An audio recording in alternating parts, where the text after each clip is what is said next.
Hello friends, मैं अभिषेक आप सभी दोस्तों का आपके अपने YouTube चैनल कर्म योद्धा में हार्दिक स्वागत करता हूं। सो फ्रेंड्स, कैसे आप लोग?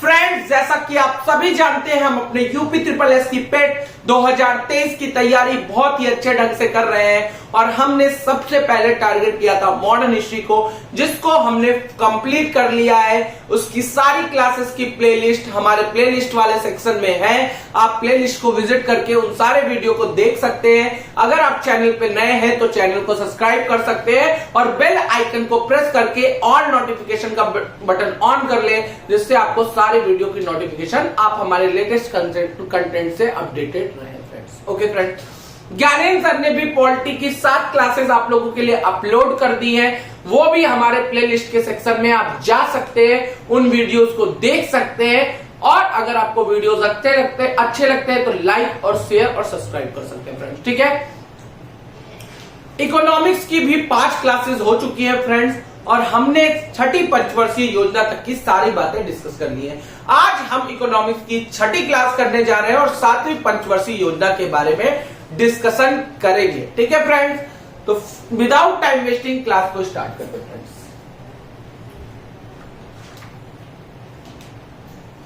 7वीं पंचवर्षीय योजना कौन सी बेटा? 7वीं पंचवर्षीय योजना। कौन सी पंचवर्षीय योजना? 7वीं पंचवर्षीय योजना।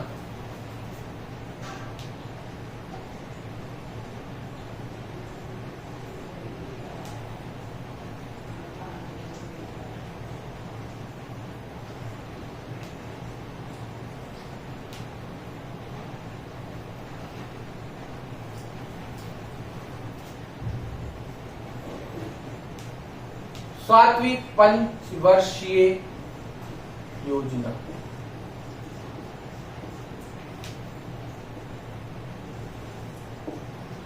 कब से कब चली? आप सभी को पता है 1985 से 1990 तक। कब? 1985 से 1990 तक चली 7वीं पंचवर्षीय योजना। कोई दिक्कत वाली बात नहीं है यहां तक फ्रेंड्स। सबको पता है कि 7वीं पंचवर्षीय योजना जो चली वो 1985 से 1990 तक चली। ठीक है फ्रेंड्स, उद्देश्य क्या थे इसके? तो बेटा, इस पंचवर्षीय योजना का उद्देश्य था रोजी रोटी एवं उत्पादकता। क्या? रोजी रोटी एवं उत्पादकता। रोजी रोटी एवं उत्पादकता। क्या? रोजी रोटी एवं उत्पादकता। इस पंचवर्षीय योजना का उद्देश्य था रोजी रोटी एवं उत्पादकता। मॉडल किसका था? तो बेटा, इस पंचवर्षीय योजना में भी मॉडल डीपी धर मॉडल का यूज किया गया। किसके? डीपी धर मॉडल का यूज किया गया। किसके? डीपी धर मॉडल का यूज किया गया। कार्य कौन कौन से हुए फ्रेंड्स कौन कौन से कार्य हुए फ्रेंड्स? तो 1985 में बेटा इंदिरा आवास योजना आती है। क्या? 1985 में सबसे पहले आई इंदिरा आवास योजना। क्या? 1985 में इंदिरा आवास योजना। 1985 में ही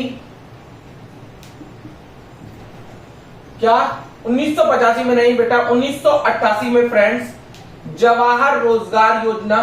क्या? जवाहर रोजगार योजना। यहां तक कोई डाउट फ्रेंड्स? समझ में आ रही बातें यहां तक? कोई प्रॉब्लम है फ्रेंड्स? और 1988 में ही आता है बेटा आपका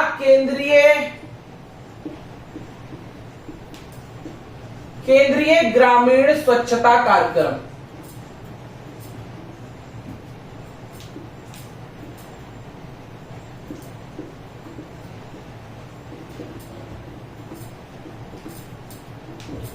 यहां तक कोई दिक्कत वाली बात नहीं है बेटा।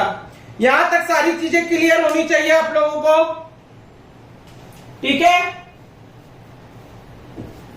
ठीक। अब बेटा, इसी वर्ष डाक विभाग द्वारा क्या? इसी वर्ष डाक विभाग द्वारा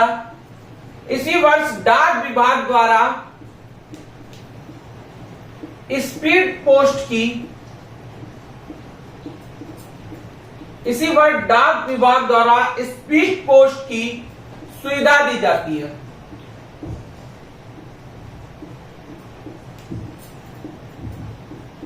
तो डाक विभाग द्वारा स्पीड पोस्ट की सुविधा कब शुरू कर दी गई? तो 1988 में। 1988 में ही बेटा क्या होता है बेटा, स्यू रमन समिति बनाई जाती है। कौन सी समिति? स्यू रमन समिति बनाई जाती है। और ये समिति क्या करती है बेटा? सेबी की स्थापना करती है। किसकी? स्यू रमन समिति बनाई जाती है। और ये स्यू रमन समिति क्या करती है फ्रेंड्स? 1988 में क्या बनाई जाती है फ्रेंड्स? स्यू रमन समिति बनाई जाती है। क्या? 1988 में स्यू रमन समिति बनाई जाती है।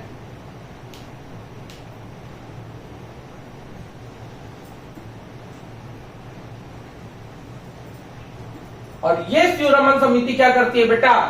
ये स्यू रमन समिति आप लोगों के लिए क्या करती है फ्रेंड्स?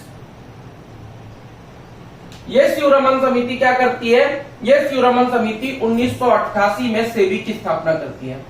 1988 में किसकी स्थापना? सेबी की स्थापना।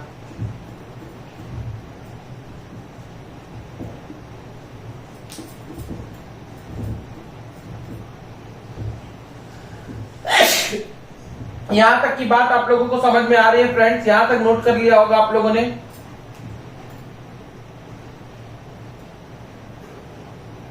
क्लियर है? यहां तक समझ आता हूं। देखिए बेटा, जो हमारी 7वीं पंचवर्षीय योजना थी उसका समय था 1985 से 1990 तक, मतलब 1990 तक। ठीक है। मॉडल क्या था? तो बेटा मॉडल डीपी धर के द्वारा दिया गया था। उद्देश्य क्या था बेटा? रोजी रोटी एवं उत्पादकता। ठीक है। कौन कौन से कार्य हुए? तो 1985 में इंदिरा आवास योजना आई, 1988 में जवाहर रोजगार योजना आई, 1988 में ही केंद्रीय ग्रामीण स्वच्छता कार्यक्रम चलाया गया। 1988 में एक समिति की क्या की जाती है? स्थापना की जाती है। स्यू रमन समिति की क्या होती है? स्यू रमन समिति बनाई जाती है। और स्यू रमन समिति की सिफारिश पर 1988 में सेबी की स्थापना होती है। ठीक है। इसी वर्ष 1988 को डाक विभाग द्वारा स्पीड पोस्ट की सुविधा भी दी जाती है। यहां तक की बातें क्लियर है फ्रेंड्स? स्क्रीनशॉट ले लीजिए जल्दी से, फिर हम आगे बढ़ जाते हैं। यहां तक की चीजें समझ में आ रही होंगी आई थिंक फ्रेंड्स, आप लोगों को बहुत ही अच्छे से चीजें समझ में आ रही होंगी। डन। ओके फ्रेंड्स, इरेज करते हैं।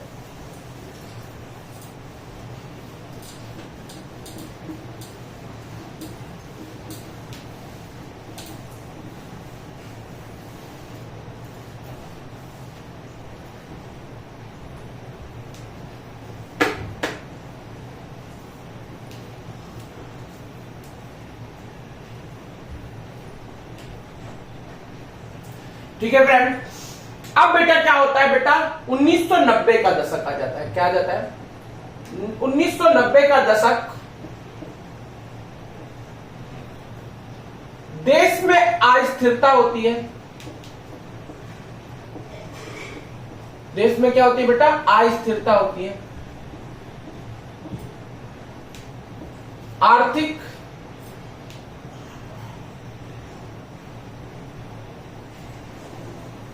और राजनीतिक।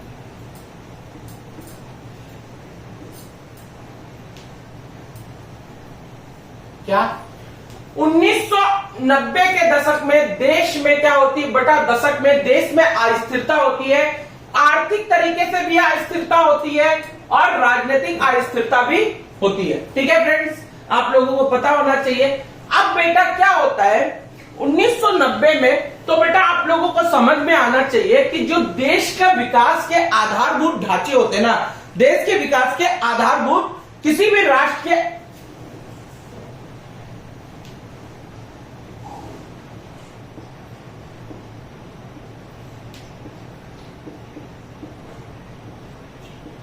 के विकास के जो आधारभूत ढांचे होते हैं,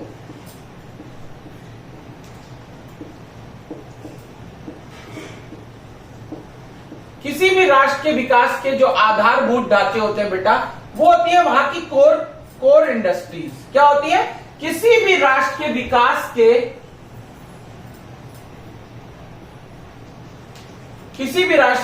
के जो आधारभूत ढांचे होते हैं वो बेटा क्या होती है? उस राष्ट्र की कोर इंडस्ट्री, उस राष्ट्र के प्रमुख उद्योग।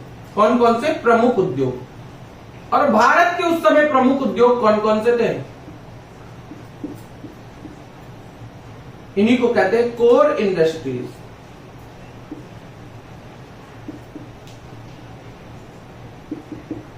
जैसे कि बेटा बिजली, लोहा, कोयला, सीमेंट आदि। ठीक है, तो इन सब में क्या थी, आर्थिक अस्थिरता थी, कहीं ना कहीं इनके पास फंड की कमी थी। इन सब सारी जो हमारी इंडस्ट्रीज थी उनके पास भी क्या होती थी, फंड की कमी होती थी। ठीक है, समझ में आ रही बात। ठीक है, अब बेटा क्या होता है, इसी बीच में क्या होता है, 1990 में, इसी बीच में बेटा 1990 में यूएसएसआर सोवियत संघ का विघटन हो जाता है। क्या हो जाता है, सोवियत जो संघ होता है उसका विघटन हो जाता है।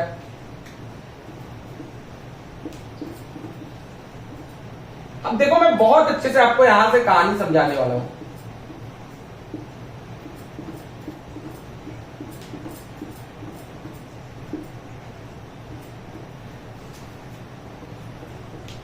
और 1990 में ही क्या हो जाता है बेटा, खाड़ी देशों में युद्ध हो जाता है।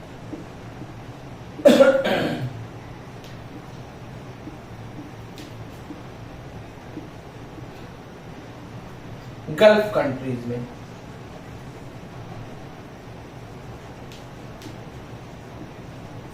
बात समझना, देखो क्या होता है, सुनो ध्यान से। एक तो देश का जो 1990 का जो दशक था, 1990 का जो दशक था बेटा, वो दशक बहुत ही ज्यादा क्या था, खराब था, क्योंकि हमारे देश में अस्थिरता थी, राजनीतिक एज वेल एज आर्थिक। हमारे जो कोर, देश का किसी भी राष्ट्र के विकास के जो आधारभूत ढांचे होते हैं वो होते हैं उस देश की कोर इंडस्ट्रीज, जैसे लोहा इंडस्ट्रीज, आयरन इंडस्ट्रीज हो गई, आपकी सीमेंट इंडस्ट्रीज हो गई, आपकी कोल इंडस्ट्रीज हो गई, आपकी क्या हो गई, ये सब इंडस्ट्रीज हो गई, लाइट इंडस्ट्री मतलब पावर इंडस्ट्रीज हो गई। ये सारी चीजें क्या होती है, किसी भी राष्ट्र के विकास के आधारभूत ढांचे होते हैं, लेकिन इन लोगों के पास भी फंड की कमी थी। इसी बीच में 1990 में क्या हो जाता है बेटा, सोवियत संघ यूएसएसआर का विघटन हो जाता है। और 1990 में 1990 में ही बेटा क्या हो जाता है, खाड़ी देशों में युद्ध हो जाता है। ठीक है, अब बेटा जब युद्ध हो जाता है तो खाड़ी देशों से ही भारत का सारा तेल आता था। जो पेट्रोल डीजल हम लेते थे वो खाड़ी देशों से ही लेते थे, गल्फ कंट्रीज से ही लेते थे। अब खाड़ी देश क्या कहते हैं, फोन आते हैं भारत से कहते हैं भैया हमें आपका पेमेंट चाहिए, पैसा चाहिए हमको, तो हमें क्या चाहिए, पैसा चाहिए, हम लोगों के लिए बहुत प्रॉब्लम आ गई है, युद्ध हो गया है। अब भैया भारत के पास तो देश चलाने के लिए पैसा नहीं है, देश में ही आर्थिक तंगी है, इस समय देश ही क्या अस्थिरता के दौर से गुजर रहा है। तो जब आजादी के बाद से भारत को परेशानियां होती थी, वो अपने बड़े भैया को फोन मिलाते थे। और भारत का बड़े भैया आजादी के बाद से कौन थे, यूएसएसआर। तो इस बार भी क्या करते हैं, फोन मिलाते हैं बड़े भैया के पास, तो बड़े भैया एक बार फोन नहीं उठाते, दोबारा बड़े भैया के पास फोन मिलाते हैं, तो वहां से फोन उठता है और कहते हैं ऐसी ऐसी प्रॉब्लम है, हमें इतना इतना पैसा चाहिए, पेमेंट करना है। तो यूएसएसआर कहता है दे देंगे, ठीक है करा देंगे। ठीक है, फिर 2-3 दिन बीतते हैं, फिर गल्फ कंट्रीज से लोग आते हैं और कहते हैं हमें अपना पेमेंट चाहिए। फिर क्या होता है बेटा, फिर ये यहां से क्या करते हैं, ये भैया जी अपने बड़े भाई को दोस्त फोन मिलाते हैं, तो बड़े भाई फिर फोन नहीं उठाते, फिर 2-3 दिन फोन नहीं उठाते, फिर जब फोन उठाते हैं तो सारी बातें बताते हैं कि सोवियत संघ का विघटन हो गया, हम खुद परेशानियों के दौर से गुजर रहे हैं। समझ में आई, यहां तक की कोई चीजें, यहां तक कोई प्रॉब्लम नहीं होनी चाहिए। ठीक है, अब बेटा क्या होता है, तो इससे क्या होता है, भारत के पास 1991 में भुगतान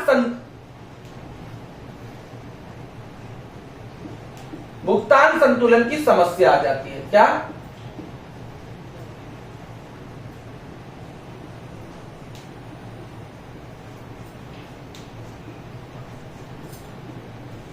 तो 1991 में भारत के पास भुगतान संतुलन की समस्या आ जाती है। अब बड़े भैया ने धोखा दे दिया। अब जब बड़े भैया जी ने क्या मना कर दिया, तो बेटा क्या करेंगे, कहेंगे क्या करेंगे, अब भारत वाले जाते हैं ब्रिटेन के पास,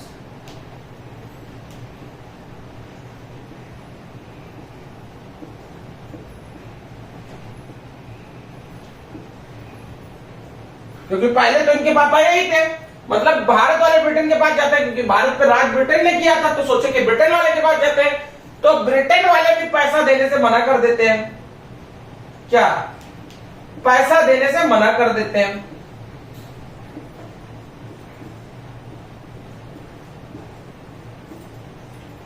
कहते हैं हम आपको पैसा दे देंगे, लेकिन भैया इतना सोना गिरवी रख दो। तो भारत पहले ही आजादी से पहले भी भारत को ब्रिटेन वालों ने खूब लूटा, और आजादी के बाद भी भारत ने कुछ सोना गिरवी रख के ब्रिटेन से पैसा लिया था, इसलिए उन्होंने ये भी मना कर देते और ये सोना गिरवी रखने कहते हैं, सोना गिरवी रख के पैसा ले लीजिए। तो ये सोना गिरवी रखने के लिए नहीं रेडी होते। यहां तक का स्क्रीनशॉट ले लीजिए फ्रेंड, ठीक है, यहां तक ठीक।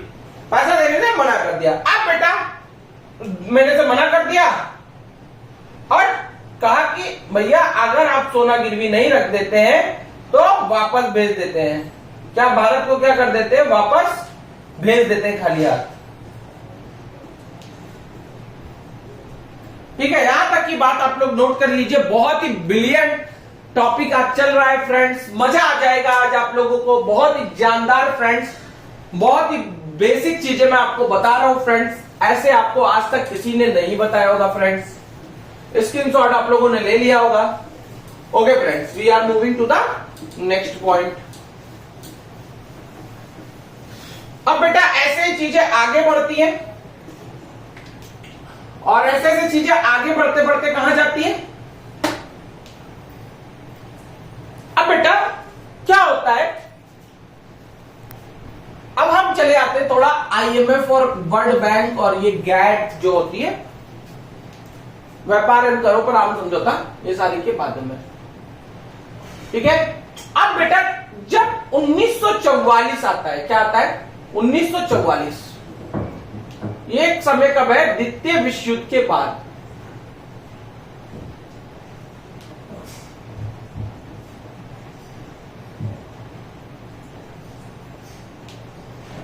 द्वितीय विश्व युद्ध के बाद का समय।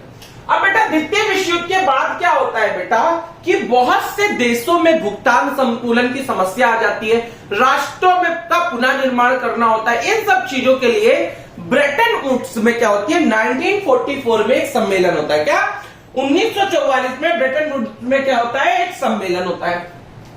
क्या 1944 में यूएसए के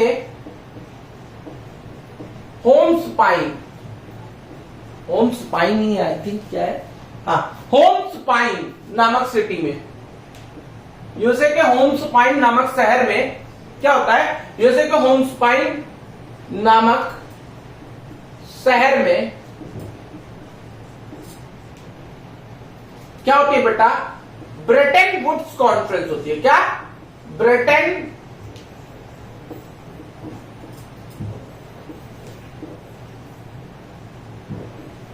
ठीक है, ब्रेटन वुड्स कॉन्फ्रेंस होती है फ्रेंड्स, समझ में आया, मतलब कि ब्रेटन वुड्स सम्मेलन। क्या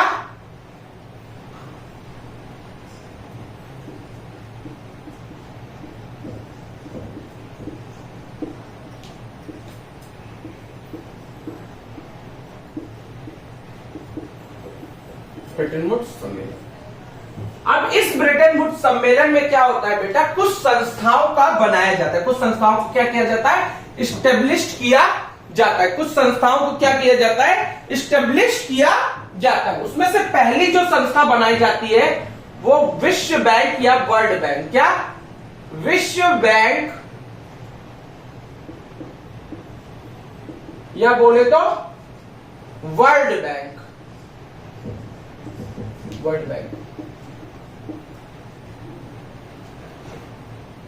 world bank WB, headquarter Washington DC में।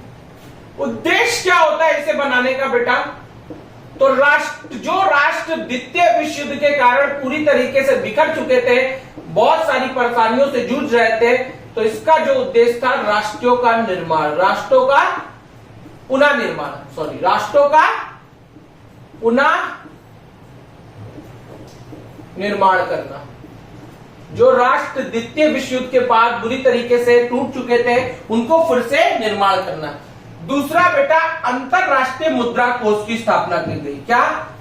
अंतरराष्ट्रीय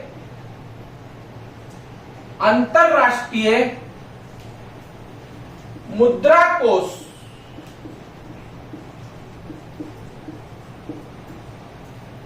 IMF, अंतरराष्ट्रीय मुद्रा कोष IMF की क्या की गई बेटा? स्थापना की गई। और इसका उद्देश्य क्या था बेटा? इसका उद्देश्य था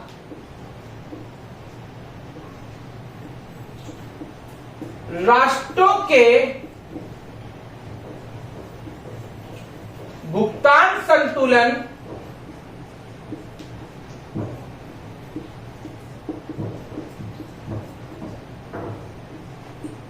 समस्या में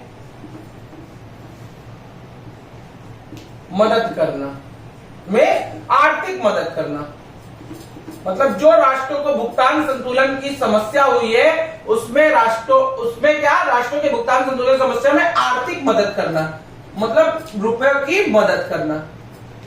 और तीसरा बेटा व्यापार एवं करों पर आम समझौता, गैट, जिनका नाम अभी बदल गया है, अभी न्यू नाम है ना। आप लोगों को कमेंट सेक्शन में बताएं गैट जो संस्था थी वो अभी क्या है। आम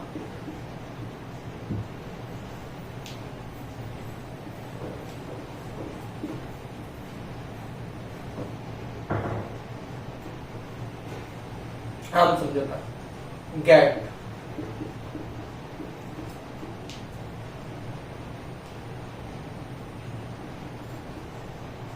समझ में आ रहा है बेटा? यहां तक कोई दिक्कत?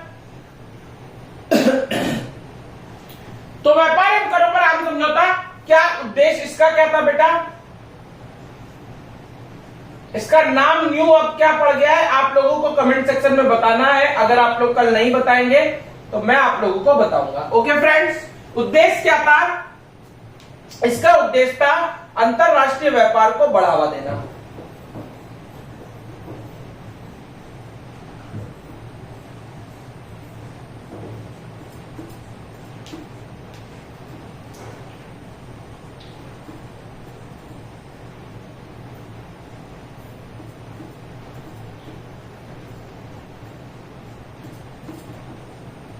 ठीक है फ्रेंड्स, यहां तक आप लोग नोट कर लीजिए या स्क्रीनशॉट ले लीजिए। चलिए और कुछ बता देता हूं। इन दोनों को क्या कहते हैं बेटा? ब्रेटन वुड्स की जुड़वा बहनें। क्या? ब्रेटन वुड्स की जुड़वा बहनें।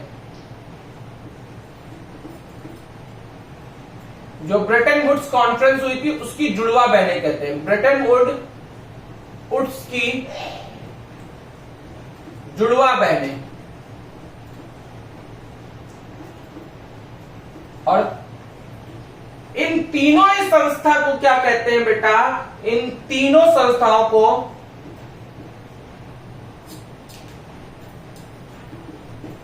यहां पे स्टार डाल के लिख दे रहा हूं। तीनों संस्थाओं को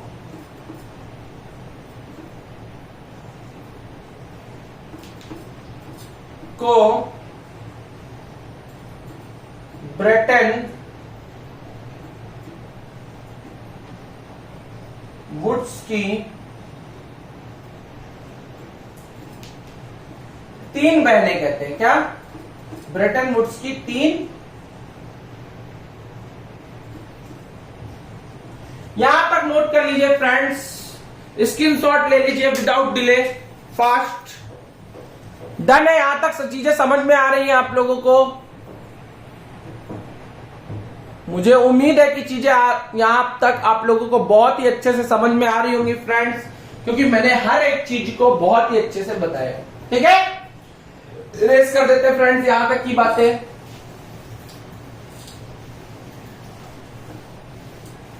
अब क्या होता है फ्रेंड्स?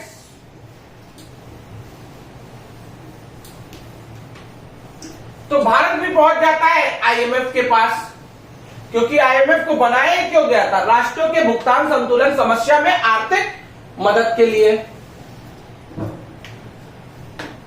भारत किसके पास जाता है? भारत भी अपनी समस्या को लेके आईएमएफ के पास जाता है। भारत किसके पास जाता है? भारत भी अपनी समस्या को लेके आईएमएफ के पास जाता है।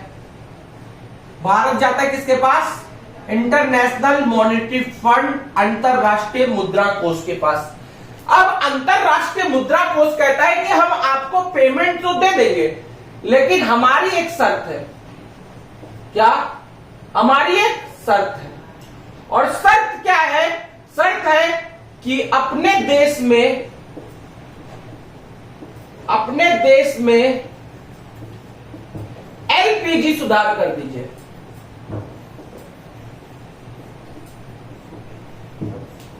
कर दीजिए।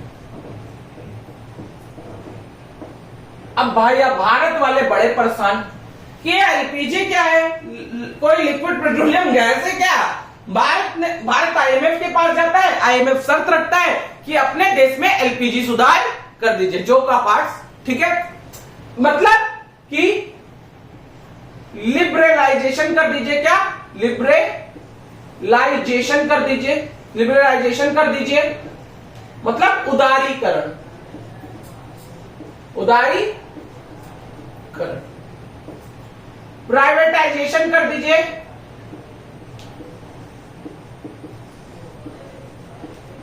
प्राइवेटाइजेशन कर दीजिए मतलब निजीकरण।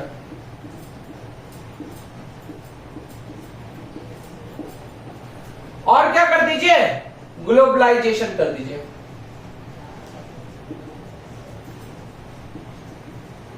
मतलब वैश्वीकरण।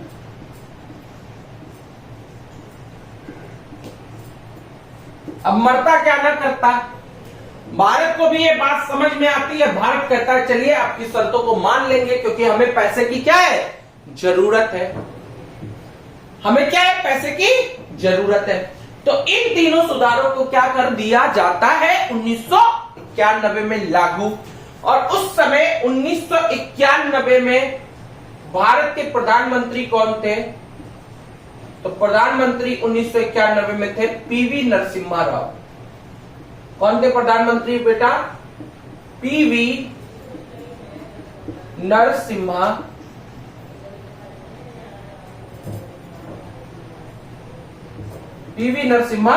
राव। इन्हें भारत की अर्थव्यवस्था का जनक कहते हैं। क्या? भारत की अर्थव्यवस्था का जनक। और जिस एलपीजी सुधार के समय जिस व्यक्ति को आप बेवकूफ समझते हैं ना, वही हमारे देश का वित्त मंत्री था। एलपीजी सुधार के समय हमारे देश के वित्त मंत्री कौन थे? तो फ्रेंड, आप सब लोग जिसे बेवकूफ प्रधानमंत्री जानते हैं, वो बहुत ही फेमस अर्थशास्त्री थे और हमारे देश के वित्त मंत्री थे मनमोहन सिंह जी। कौन? मनमोहन सिंह जी। बहुत ही ज्ञानी व्यक्ति, बहुत ही ज्ञानी अर्थशास्त्री मनमोहन सिंह जी थे। इन्होंने एलपीजी सुधार को भारत में लागू करवाया। ठीक है? अब एलपीजी सुधार क्या होता है, ये सारी चीजें हम पढ़ेंगे नेक्स्ट क्लास में। ठीक है फ्रेंड्स, आज के लिए इतना ही रखते हैं फ्रेंड्स। ओके, तो फिर से आप लोगों को एक मोटिवेशनल कोट के साथ छोड़े जा रहा हूं। क्लास आपको अच्छी लगी होगी तो लाइक करिएगा, चैनल को सब्सक्राइब जरूर करिएगा। चैनल पे अगर आप नए तो चैनल को सब्सक्राइब कीजिए, अपने फैमिली फ्रेंड्स, अपने दोस्तों को, सबको शेयर करिए, जिससे इस चैनल पर ये free of cost quality content हर एक गरीब बच्चे तक पहुंच सके और हर एक गरीब बच्चा यूपी SSSC पैट 2023 में इसका फायदा उठा सके फ्रेंड्स। ठीक है, लाइक जरूर करिएगा, शेयर वीडियो को जरूर करिएगा और अगर आप चैनल को नए हैं तो बेल आइकन को प्रेस करिएगा और चैनल को सब्सक्राइब करिएगा और प्लेलिस्ट के सेक्शन में जाकर हर एक वीडियो को विजिट करिएगा, देखिएगा और उसे लाइक करिएगा और दोस्तों के साथ शेयर करिएगा। ठीक है फ्रेंड, हो गई है पीर पर बस्ती पिघलनी चाहिए, इस हिमालय से फिर कोई गंगा निकलनी चाहिए। सिर्फ हंगामा फैलाना मेरा मकसद नहीं है यारो, मेरी कोशिश है कि ये सीरत बदलनी चाहिए। मेरे सीने में ना सही, तेरे सीने में सही, लगी हो आग, बस ये आग लगनी चाहिए। मेरे सीने में नहीं सही, लेकिन आपके सीने में एक ज्वाला जलती रहनी चाहिए कि यूपी SSSC पेट में 85+ स्कोर करना है, फिर गवर्नमेंट जॉब यूपी में लेनी है और अपने माँ बाप का सपने को साकार करना है। ठीक है फ्रेंड, तो तब तक के लिए अपना ख्याल रखिए, देश से प्रेम करिए, माता पिता की सेवा करिए। जय हिंद, जय Bharat, thank you, have a nice day. हो गई